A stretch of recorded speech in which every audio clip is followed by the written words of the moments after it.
Peace and Black Power family. I greet you with the words of peace. Assalamu alaikum, shalom, alafia, hotep, and as always, race first. I am President Blydens of Buffalo UNIA-ACL Montgomery-Burrows Division number 433. I am here with my sister Adamah Grace, who is the great-grandniece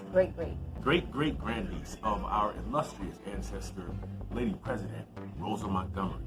We are here in the historic 416 bar located on Spring and William, who at one time was owned by Rosa Montgomery. Montgomery Salon was at one time a meeting place for a lot of different black social groups, specifically the National Hairdressers Club and the Empire State Athletic League, of which she was president of both. She was also known to be one of the first African American women to become involved in politics here in Buffalo. She was one of the first black Democrats, as well as one of the first black Republicans here in Buffalo. She ran the Martha Washington Republican Club, and she was also a committee woman in the 3rd District, 5th Ward District, I apologize. So, Sister Adamah, please tell me what it's like hearing about the fact that your great-great-grand aunt was a Garvey from Buffalo.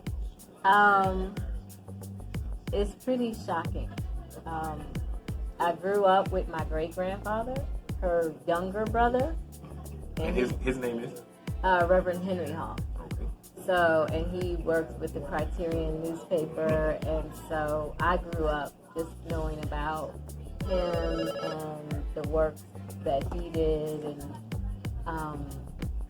so I didn't know about his brothers and sisters, right? My mother did, but I didn't know about his brothers and sisters. Right. So it wasn't until I was in Ghana,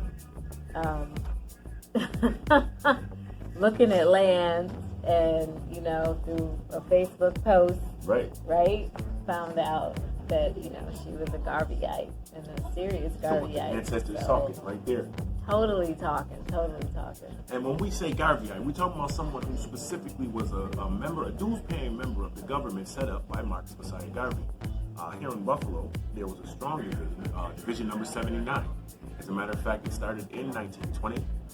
Marcus Garvey himself came. If you pan down here, you can see Marcus Garvey himself came to Buffalo several times, gave many speeches here in Buffalo to recruit people to the black nationalist government of the UNIA-ACL. One of the other conversations that Garvey made sure he brought to the forefront was not so much just being back to Africa, but back to communicating with our people worldwide. Let me say that again. It's not just a Back to Africa movement. The thing is for us to be governed worldwide by our own laws and be unified under the Pan-African nation of the UNIA-ACL. And the colors are the red, black, and green. So when Garvey says go back to Africa to reclaim your roots, and then we have a descendant of our Lady President Rosa Montgomery actually in Ghana, please tell the people the process and how it is being a repatriate.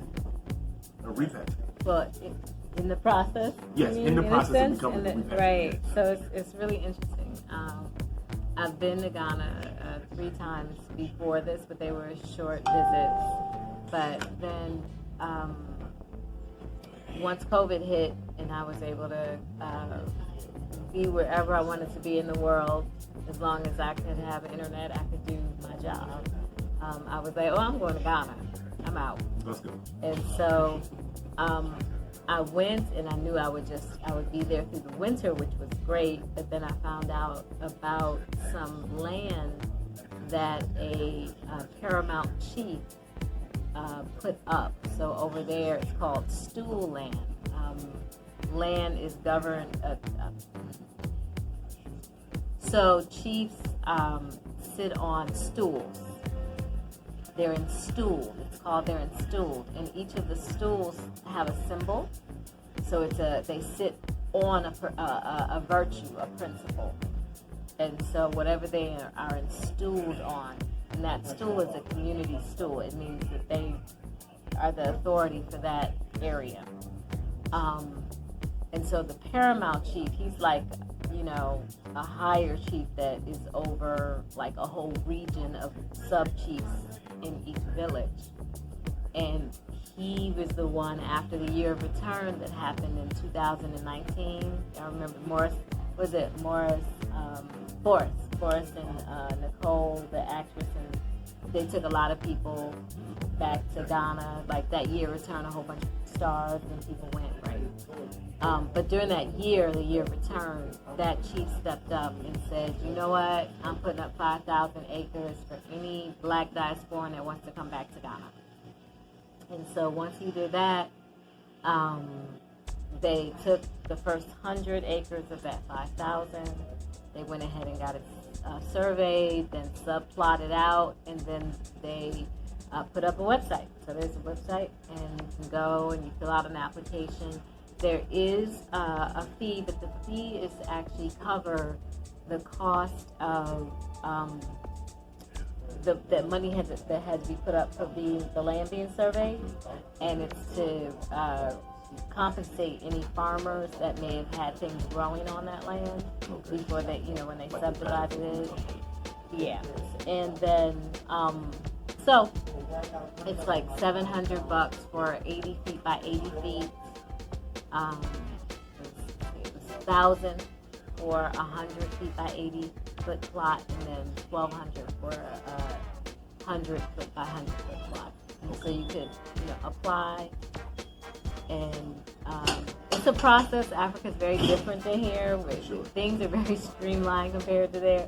But if you're able to get to make that deposit into the bank account, then your plot allocation will be issued to you, and then after that you get your land indenture. So I have my land indenture, and that is very much, it's like receiving the title to your land.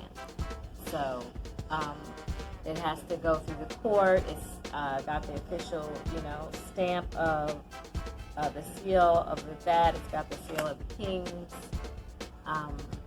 So it's official. You get that, and then it has the site plan, so you can see exactly where your land is.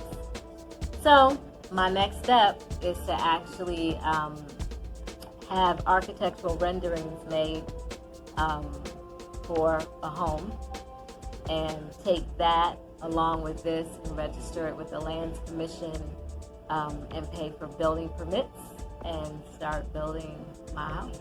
Let's go, fulfilling your great-great-aunt's dream of completing the circle. Right, which I didn't even know about her until I was in Ghana. That's what I'm saying. So it's already like, in the process. So it's genetic. That's what it sounds like. That's what it sounds like. Great. Like what?